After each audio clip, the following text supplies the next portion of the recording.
Hi guys, Sasha here, live from TT Liquor Store. Today I'm going to show you how to make a delicious Mexican treat, and it's the Paloma. And we teamed up with Rayo, which is an absolute delightful little spirit. And Kay is going to show you how to make this cocktail step by step. So over to you, my friend. All right guys, it's Kay back here at TT Liquor.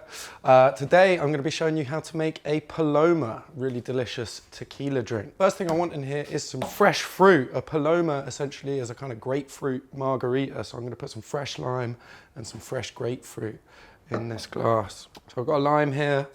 I'm just going to quarter this down into some little muddleable slices. There we go, and I'll pop those straight in the bottom of my glass. And I've got a grapefruit here, and I'm just going to do the same with that. All right, so I'm going to pop all of these bits of fresh fruit in the bottom of my glass here. Got my muddler. I'm just going to use that to give them a good old squish, get the juice out of that lime and grapefruit. And now we're ready for our kind of main ingredient in a Paloma, which is of course some tequila. We've got this beautiful El Rayo tequila. Today I'm using the Blanco, which is really nice and clean and sharp, and it's going to be perfect in this drink. Now I want a double shot or 50 mils of my tequila. So I've got my big measure here. Fill that all the way up to the rim. I'm now going to go ahead and fill this glass up with some cubed ice. There we go.